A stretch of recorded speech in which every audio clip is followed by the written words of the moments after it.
వెయ్యి వెయ్యి వెయ్యి ఒకటి వెయ్యి డైరెక్ట్ బుట్లో వెయ్యి. అయ్యో వెయ్యి వెయ్యమ్మా వెయ్యమ్మా. అమ్మా అమ్మా ఏమిటి గురునాథం గారు దత్తచ్చుకునేంటి వెయిటింగ్?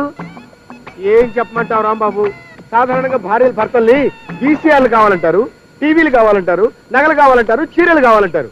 మావిడంటే వ్రతానికి ఆవు పేడ కావాలండి. ఆవు పేడ అయితే రోడ్డు మీద గోళ్ళంతుంది కదండి. అడిగా, రోడ్డు మీద ఆవు పేడ పనికి రాదంట.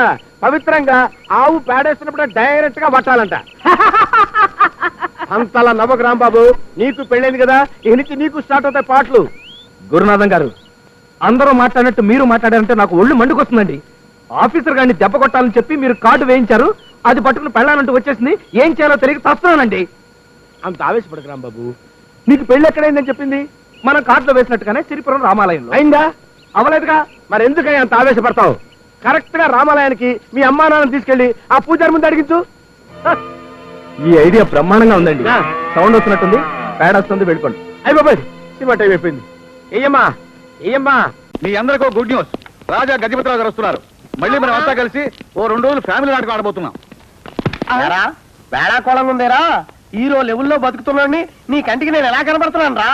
రేయ్, మళ్ళీ ఇలాంటి ఏదో ప్రపోజల్స్ పెట్టావంటే మక్కలు ఎరగొడతాం. విరగొడతాను కాదు, విరగొట్టి పారేయండి. మీ కోపిక లేకపోతే నేను మాజీ సపోర్ట్ చేస్తాం. మొన్న చేసిన వెధవ పనికి నానా పెంట అయింది. అవును, మా వారు ఎక్కడ వదిలేస్తారోనని ఎంత భయపడిపోయాను. ఇదిగో ఏమండి, చెయ్యమంటే రాజీనామా చేస్తాను గానీ నేను మట్టు ఒప్పుకోను. మొన్న బొట్టు పెట్టుకుని ఇంటికి వెళ్తే మళ్ళీ పెళ్లి చేసుకున్నామని నా కొడుకు కోడని డెలివరీస్ అడిగారు. సచ్చే చావైంది. బాబు నన్ను మాత్రం మళ్ళీ రొంపులో గిరికించకండి బాబు. పెళ్లి చూపులకు వెళ్ళినవాడు నోరు మూసు కూర్చోవచ్చు కదా. మాది ఆదర్శవంతమైన ఉమ్మడి కుటుంబం అని, రాజమండ్రిలో మాది లంకంత కొంపని, మా ఇంటికి రండి బాబో అని ఎవరు నోటుకు వచ్చినట్టు వాళ్ళు ఊరకొక్కలు వాగారుగా. ఇదిగో ఇప్పుడు దిగుతున్నారు.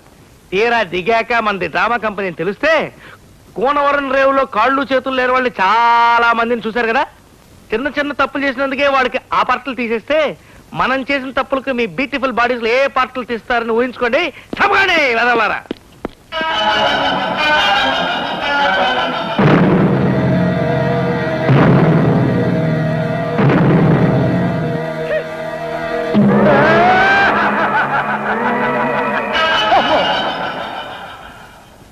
సోదులు పిన్నీసులు దువ్వెన్లు రిబ్బన్లు బిళ్ళారి అద్దాలో, సోదులు పిన్నీసులు దువ్వెన్లు రిబ్బన్లు. నాన్న మమ్మీ. ఇప్పుడు మనకి ఏ కనెక్షన్ లేదు. ఆయన అమ్మ కళ్ళు లేని కబోది బాబు. అవును బాబు, పైసా ధర్మం చేయి బాబు. పైసేటి ఇదిగో 5 రూపీస్. పిల్ల చూస్తే సూపర్ గా ఉంది. కళ్ళెలా పైన గజపతిరావు గారు పీకించేశారు నాయన. అలాగా, లేకపోతే నేనే కీప్ చేసేవాడి. చచ్చినోడా.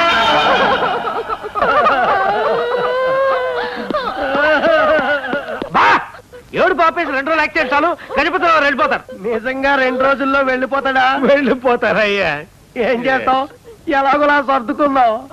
ఏమండి, మా గ్రేసీని ఎలా మేనేజ్ చేయాలో ఈ టెన్షన్ లో నాకేం బోధపడడం లేదు. ఏదైనా ఒక ఐడియా ఇవ్వండి. ఇంటికి వెళ్ళి మీ ఆవిడ పక్కలో పడుకో. రోజు చేస్తున్న పనేదే కదా. కరెక్ట్. ఇవాళ కూడా పని చేయి. అర్ధరాత్రి ఫోన్ చేస్తాను, నువ్వు మటుకు తీకు. కంపెనీ పని మీద అర్జెంట్ గా హైదరాబాద్ క్యాంప్ వెళ్ళాలి.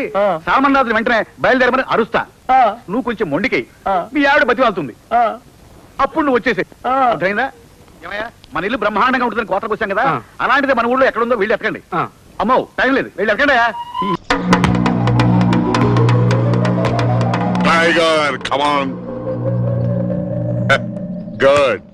చూడండి సజ్జి, అంతులేని ఐశ్వర్యానికి సువిశాలమైన ఎస్టేట్ కి మేమే రాజులం, చక్రవర్తులం, నియంతలం. ఈ ఎస్టేట్ మొత్తానికి ఆయన ఒకే ఒక సీనియర్ విలన్, నేను ఒకే ఒక జూనియర్ విలన్. చూడండి కుక్క రాజావారు. సారీ, కుక్కరాజావారు వారు, పిల్లి రాజావారు వీరు. సజ్జి, మీకు ఈ ఎస్టేట్ నచ్చితే అనుకున్న ప్రకారం 2 కోట్లు అడ్వాన్స్ గా ఇస్తే అగ్రిమెంట్ రాసి సంతకం పెడతాం. అచ్చా, అయితే మీరు తప్ప ఈ ఎస్టేట్ కి ఒరిజినల్ వారసులు ఎవరు లేరు అంటారు. ఒకప్పుడు ఉండేవారు, తర్వాత ఒక్కొక్కళ్ళు పోయారు. ఆఖరి వారసుడు చినరాజా వారు ఈ మధ్య చనిపోయారు. ఇక ఈ ఎస్టేట్ ను ఉంచుకున్నా పంచుకున్నా ఏం చేసినా మిగిలిన వారసులం మేమే. బహుత్ అచ్చా హై. అడ్వాన్సుగా 2 కోట్లు తీసుకోండి, లెక్క పెట్టుకోండి. ఎంత పని చేశారు నాన్నలు, వర్జంలో అడ్వాన్స్ తీసుకున్నారు. ఆ మారోడి పాపిసం మనకొద్దు, ఇచ్చేయండి. అసలు ఏం జరిగిందో చెప్పి చావండ్రా. బంగారు చిన్న రాజా వచ్చేనండి. ఓ డాడీ, ఓ డాడీ, ఓ డాడీ. చినరాజా బతికొచ్చాడా? ఏం కుక్క రాజా, పిల్లి రాజావారు చిన్న రాజా చచ్చిపోయాడని మాకి మాయ చేసి అడ్వాన్స్ ఫిరాయించాలని మోసం చేస్తారా కాతారా సింహాజీ వెతలారా సిల్కు చీరలో వచ్చిన మహాలక్ష్మిని చేతులారా పోగొట్టారు కదరా. అయినా అన్నలు గారు ఆ. చిన్నరాజా చచ్చిపోయాడు కదా మళ్ళీ ఎలా బతికొచ్చాడు?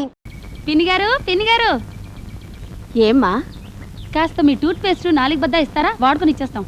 అలాగే సిగరెట్ తీసుకోండి, ఇక తిరిగి ఇవ్వక్కర్లేదు, మీ వారితో కాల్పించండి. టపాంగుత్తి ఇదిగోండి.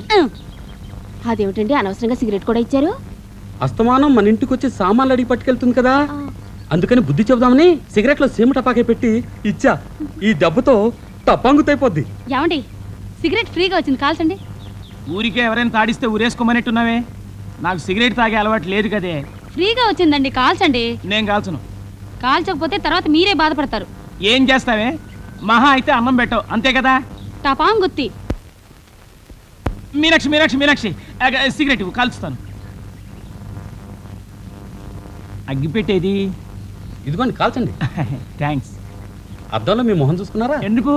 అబ్బే ఏం లేదు, కాల్చుకోండి.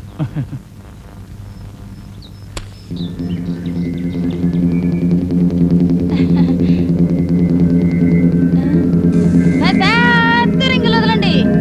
హాయ్ టపాంగుత్తి. రింగులు వదలండి, రింగులు రింగులు రింగులుగా బాగా పిలిచండి. ఐ టపాంగుత్తి. నా మొహం మండిపోయింది.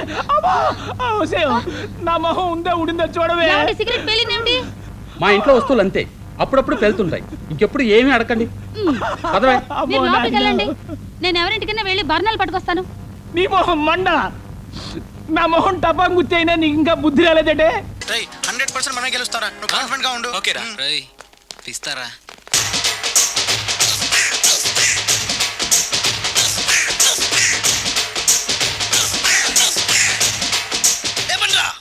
వంశీ జిందాబాద్, వంశీ జిందాబాద్, వంశీ జిందాబాద్. ఎంత గొప్ప పని చేసావు boss. Once upon a time నేను కూడా నీలాగే ప్రేమించాను. ఆ ఆడది నన్ను ఎర్రి పప్పలా తిప్పించుకొని వదిలేసింది. ఫ్లాష్ బ్యాకా? అలాంటిది ఫ్లాష్ బ్యాక్లో నా పేరు వేటూరి సుందర రామ్మూర్తి. ఆ పేరు మీకు సూట్ అవ్వలేదే. నీ పేరేం పేరు? అరవింద్. ఏమాత్రమైన సూట్ అయిందా? మూసుకొని చెప్పే ఫ్లాష్ బ్యాక్ విను. ఆ రోజు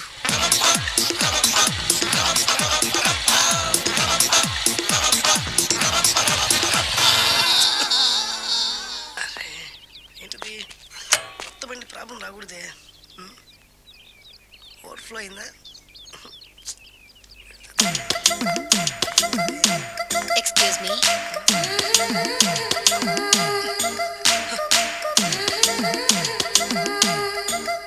టైం ఎంతండి? 12. నేను 12 ఏళ్లకే పైట వేసుకున్నాను, అందుకే 12 అనగానే పైట జారుతుంది. ఏమీ అనుకోకండి. పర్లేదు. మీ పేరేం పేరు? వరలక్ష్మి. వరలక్ష్మి పైట జారింది. ఆ 1.5 నిమిషంలోనే నా మనసు జారిపోయింది. ఆ బలమైన అందాల్ని చూస్తూ చూస్తూ నా మనసు బలహీన పడిపోయింది. ప్రతిరోజు పార్కులో వాచ్మెన్ కంటే ముందెళ్ళి గేట్లు తెరుచుకొని ఎదురు చెట్ల కింద ఉన్న ఎల్లో బల్ల మీద కూర్చొని ప్రేమించుకునే వాళ్ళం. వర అంటే నాకు ఇష్టం. చూస్తూ ఉండగానే ఆస్తులన్నీ కరిగిపోయాయి.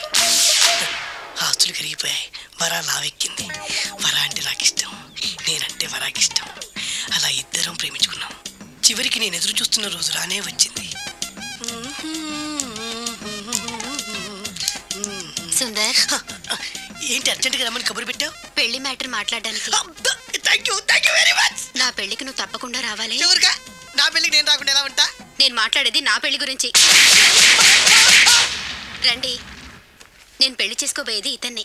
పేరు బేస్బాబు. హాయ్. ఈ ఉంగరాలు నగలు అవన్నీ మీరిచ్చిన గిఫ్ట్లే. వస్తాను ఫ్రెండ్, పదండి. బాయ్.